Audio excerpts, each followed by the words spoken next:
Es Mamáquita. Vamos con Ciro Murayama, ex consejero electoral. Ciro, ¿cómo estás? Te saludo con mucho gusto. Buenos días. Estar en tu espacio, como siempre, muy buenos días. Muchas gracias, Ciro. Oye, no he podido hablar contigo en estos días, pero pues unos primeros apuntes del día de la elección. Pues delicado que ahora acusen fraude, ¿no? Y por eso es que me gustaría que compartieras con todos nosotros tu opinión y tu lectura al respecto. Mira, yo creo que la jornada electoral, lo que pasó el domingo, fue para la ciudadanía y para el país una buena noticia, después de que tuvimos una campaña con mucha violencia, más de 30 candidatos y candidatas victimados que fueron privados de la vida. Y la verdad es que el domingo el INE hizo un espléndido trabajo organizativo. Las 170,000 casillas que planteó instalar fueron casi en la totalidad instaladas por ciudadanos que genuinamente dedicaron su domingo a hacer posible el voto de sus vecinos. Votaron más de 60 millones de personas en secreto y en libertad, y en un país tan convulso y tan violento, eso es una buena noticia. La violencia no fue la nota dominante, sino el civismo, la paz, el respeto a los derechos de la ciudadanía. ¿Eso quiere decir que todo el proceso fue impecable? No, vimos la intromisión del presidente a lo largo de la campaña, más de 50 medidas cautelares del INE pidiéndole al mandatario que dejara de estar violando la Constitución e interviniendo ilegalmente. Entonces yo diría, las elecciones en términos de las campañas y de la equidad no fueron justas. El domingo, el día del voto, se cumplió el ABC. Nadie votó dos veces, la gente encontró su casilla ya con ciudadanos imparciales y el voto se contó pulcramente.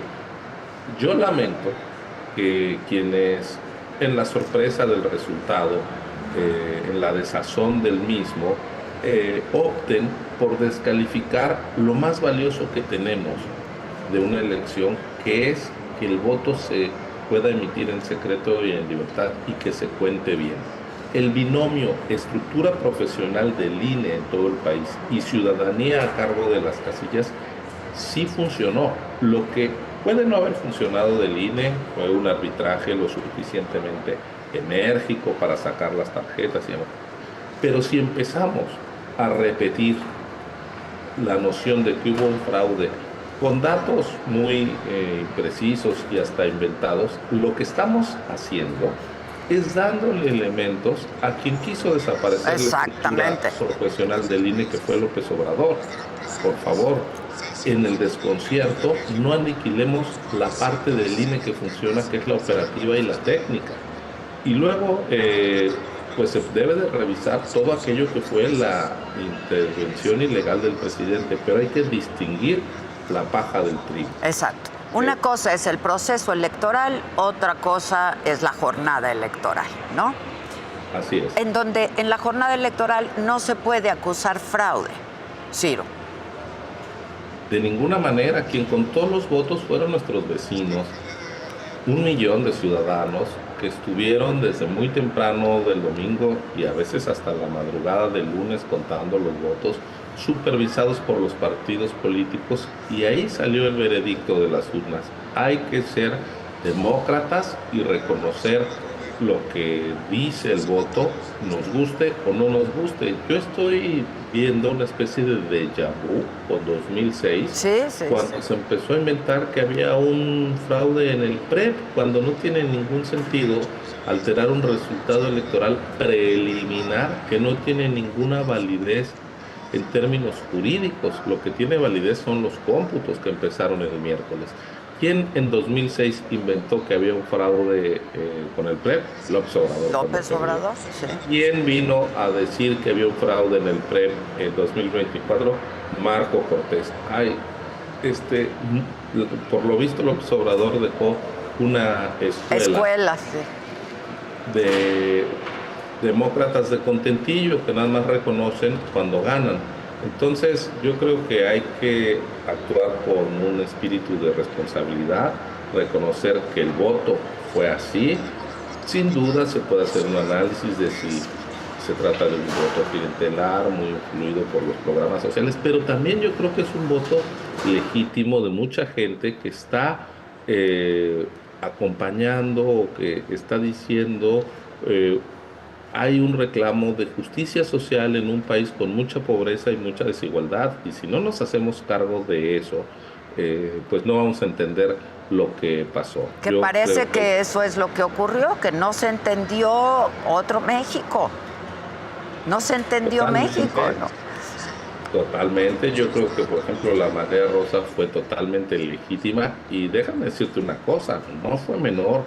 También quiero decir que es falso que Morena sea la fuerza hegemónica de México. A ver, Claudia Sheinbaum tuvo 6 de cada 10 votos. 4 personas dijeron, yo quiero otra opción. No podemos tirar por la borda del barco a 4 de cada 10 mexicanos. Sería muy autoritario. Y más aún, a la Cámara de Diputados, Morena tuvo 40% de los votos. Ni siquiera es la fuerza más votada. Ni siquiera es mayoría en el país.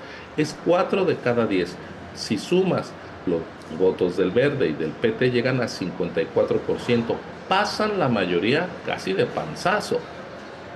54%.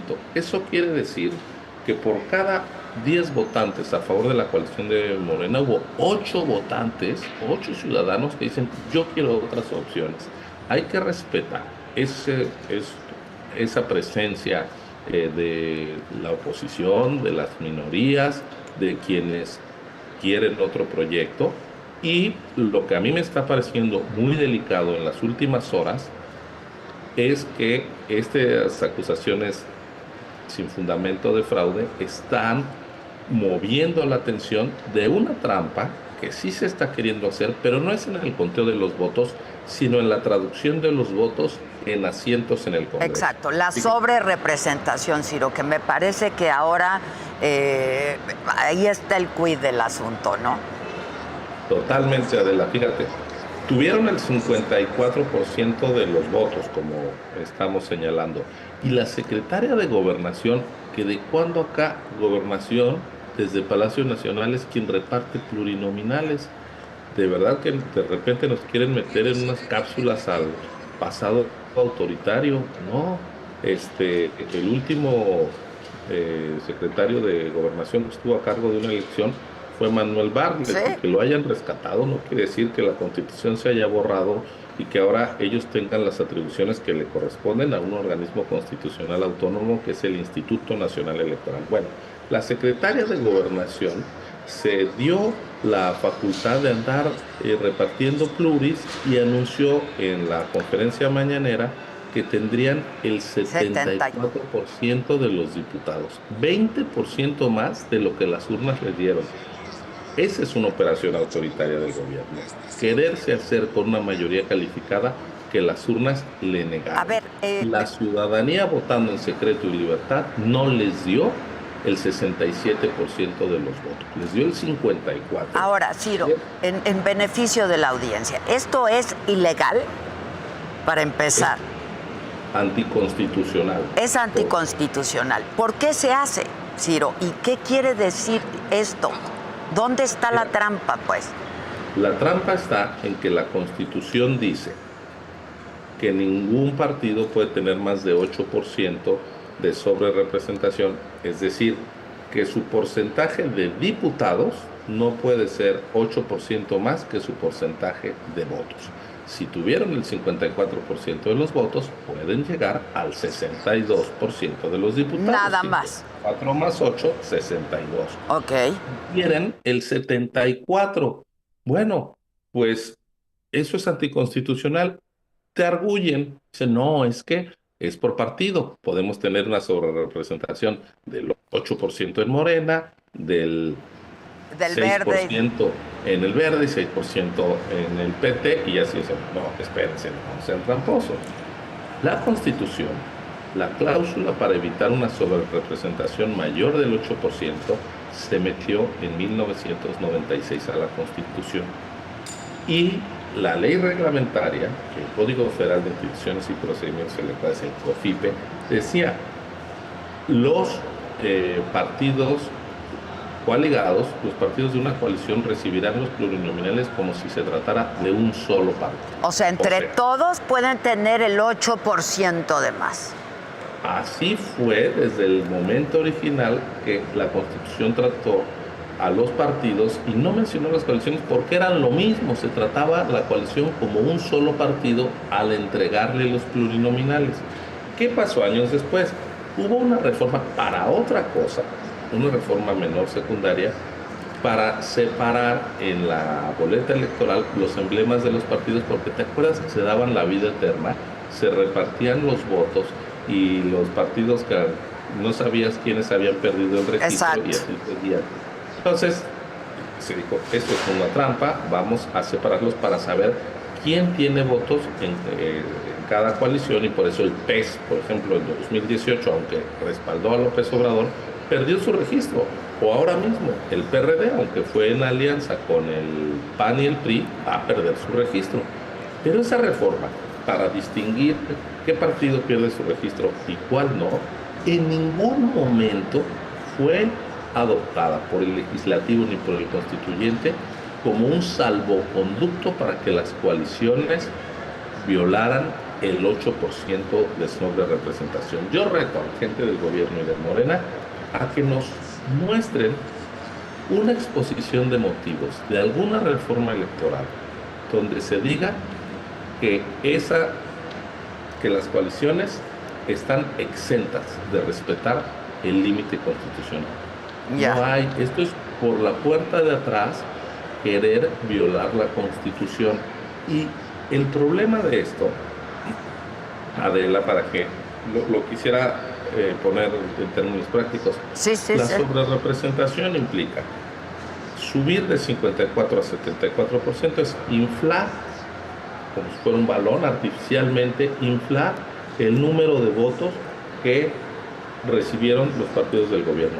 Y al mismo tiempo, como sobrerepresentas y hay un espacio limitado, que son 500 diputados, pues estás comprimiendo la representación de otros, estás desinflando el peso de los votos por otras opciones también en un 20%. De las minorías. Claro, y eso quiere decir que estás atentando contra el principio democrático que todos entendemos de igualdad de voto. Tu voto pesa lo mismo que el mío. El voto por un partido pesa lo mismo que por el otro. Lo que nos está anunciando la secretaria de Gobernación es una operación autoritaria para meterle esteroides anabólicos a sus votos y para deprimir, desvalorizar los votos por la oposición. Y así el 54% de la votación popular se vuelve 74%, una supermayoría. Como arte de magia. Sí, sí, sí. Por arte de trampa. Como por arte de trampa. Ahora, ¿qué pueden hacer? ¿Qué puede hacer la oposición? ¿Por qué ha ocurrido antes, no? ¿O qué se puede hacer? Yo creo que aquí estamos ante uno de los debates jurídicos y constitucionales más importantes de las últimas décadas. De esta determinación puede depender que siga en pie el orden constitucional vigente. Tuviste que el lunes en la mañanera el presidente dijo, como tenemos la supermayoría, entonces ya nos vamos por el Poder Judicial y adiós a la Corte Independiente, vamos a elegir a los ministros, entonces ya los ministros no van a ser del Poder Judicial con base en su trayectoria, sino de una mayoría partidista, porque si tú haces una elección de cualquier cargo, pues son las mayorías partidistas. Entonces capturamos a la Corte, capturamos al IFE, al Tribunal Electoral, al INE, Tribunal Electoral, en fin. Esto quiere decir que la división de poderes establecida en la Constitución quedaría atrás. Esa es la gravedad. Si quieren hacer de una mayoría calificada que la votación no les dio para acabar con el orden democrático. Esa es la gravedad. Por eso es tan delicada la decisión. ¿A quién le toca? Exacto. ¿Al Tribunal Electoral?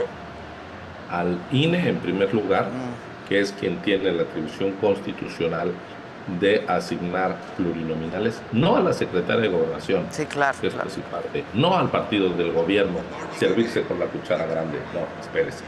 Es una institución autónoma. Esa institución autónoma tiene que escuchar los argumentos, tiene que valorar cómo se debe aplicar la Constitución y una vez que tome esa determinación, que tendrá que ser, tú sabes, ahorita están realizándose los cómputos en los 300 consejos distritales del INE, que acabó el cómputo de la elección presidencial, ahora están los cómputos al Senado y a la Cámara de Diputados. Cuando acaben los cómputos, van a llegar miles de impugnaciones. Que si en la casilla de Zumpango había propaganda electoral cerca de donde la gente votó, que se anule, va a haber muchísimos juicios, Sí. miles. El tribunal pues tiene que desahogar uno a uno y cuando acabe todos los juicios de impugnación de lo que ocurrió en las 170,000 casillas en los 300 distritos, diga, estos son los 300 triunfos de mayoría relativa de los 300 diputados que se integran por vía uninominal a la Cámara, entonces el INE tendrá que hacer la asignación de los 200 plurinominales. 200 plurinominales que salen del voto ciudadano en las urnas. Siempre que votamos por el candidato o candidata de nuestro distrito y marcamos un emblema partidista, también le estamos dando nuestro respaldo a la lista plurinominal. El voto vale por las dos vías, uninominal y plurinominal. Entonces, ya que estén los 300 diputados uninominales firmes y ya no haya ninguna duda de cuántos votos le corresponden a cada partido, entonces el INE hace la asignación de los 200 plurinominales siguiendo el porcentaje de votos de cada partido. Bueno, eso será al inicio de agosto porque la nueva legislatura se debe de instalar el 1 de septiembre. La decisión del INE, como toda decisión de esa institución, puede ser revisada por el Tribunal Electoral. No tiene nada que ver el gobierno, es solo INE y tribunal. Así que esa es la ruta. Esa es la ruta y lo tenemos que saber antes de septiembre. Por supuesto, porque el 1 de septiembre se instala la nueva legislatura. Ahora, rápidamente, Ciro, ¿qué opinas de lo que está pasando en Jalisco y en Morelos? Mira, yo creo que estamos ante una de las conductas más atrabiliarias que podamos ver. El hecho de que Morena haya ganado 7 de 9 gubernaturas, sí. Habla del respaldo que tiene, pero a mí me parece muy delicado que ahí donde la gente optó por ¿otra darle opción? respaldo a otra opción, como es el caso de Jalisco, lo que estén haciendo sea rodear con violencia los consejos donde se están llevando a cabo los cómputos, incluso que amaguen con la interposición de denuncias penales contra la presidenta del Instituto Electoral de Jalisco, contra Paula Ramírez, sí, que es una mujer honorable, y que por la vía de la amenaza, de la vía penal y de la violencia quieran que las autoridades renuncien a contar los votos, me parece una actitud golpista, antidemocrática, delincuencial. Yo espero que la dirigencia de Morena, que Claudia Sheinbaum, pueda llamar a sus correligionarios a defender sus votos y a respetar el de los otros. No se puede ser demócrata solo reconociendo el veredicto cuando uno gana y recurriendo a la violencia cuando uno perdió. Perdió, sí. Ahora, finalmente, Ciro, te pregunto, Xóchitl dijo que iba a presentar impugnaciones por la intervención del presidente López Obrador durante todo el proceso electoral y por la intervención del crimen organizado. ¿Qué consecuencias puede traer esto? Bueno, yo creo que ella está en su legítimo derecho, ¿sí? Porque además vimos al presidente interferir de una manera reiterada el INE mismo emitió 50 medidas cautelares diciéndole ya no intervenga. Yo creo que a la tercera o cuarta era para haber dicho un elemento de distorsión de la legalidad y la equidad. Son las conferencias mañaneras, si se están usando para dañar la equidad, hay que bajar el switch. Bueno, quien ahora está en el INE no tomó esa determinación. Creo que el papel del arbitraje del INE puede ser sometido a revisión, defendiendo y reivindicando, como yo lo estoy haciendo, el papel técnico de la estructura profesional y territorial del INE. Pero el arbitraje desde la cabeza creo que sí puede y debe ser revisado, de tal manera que esas impugnaciones tienen que ser desahogadas por el Tribunal Electoral. Todos los que vivimos el 2006 recordamos que justamente un dicho del presidente Fox fue valorado por la Sala Superior y dijeron pudo poner en riesgo la elección. Bueno, ahora son 50 y tantos. Yo no esperaría, y te lo digo así, que esto pudiese implicar la nulidad de la elección. El voto se emitió en libertad, en secreto y debe respetarse. El bien jurídico a defender en una elección es la voluntad popular. Ahora, las condiciones de la competencia, el terreno, la inclinación de la cancha, todo eso tiene que ser revisado y eventualmente sancionado para quienes violaron la ley. Pero pues yo creo que son dos cosas distintas. Una, la conducta atrabiliaria, abusiva del presidente, y otro, que se ponga en duda con lo que la gente votó en las urnas. Sin duda. Ciro, pues te agradezco como siempre mucho, gracias por la claridad, y entonces lo que tenemos que esperar es que primero el INE y luego el tribunal, en todo caso, digan no a la sobrerepresentación porque es ilegal. Así es, y si me permites un último apunte. Adelante, por favor. No solo la sobrerepresentación, es la alteración de la voluntad popular. Mira, te doy un ejemplo. El PAN tuvo el 18% de los votos. Después de Morena es la segunda fuerza más votada.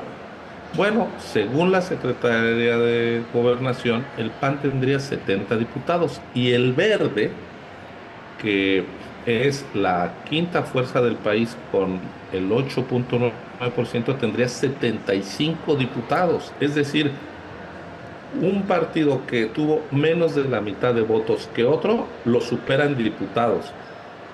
O por ejemplo, el PRI, que tuvo el 12% de los votos, tendría, según la Secretaría de Gobernación, 33 diputados, mientras que, insisto, el Verde tendría 75. El PRI, teniendo más votos que el Verde, tendría menos de la mitad de diputados. ¿Y qué te digo del Movimiento Ciudadano, que tuvo 11.7% de la elección? Tendría 23 diputados, menos de una tercera parte de los diputados que la Secretaría de Gobernación le da al Verde, que tuvo 3 veces menos votos el Verde que el Movimiento Ciudadano, y le quieren dar el triple de diputados. Pues es alterar la voluntad popular de una manera muy sucia.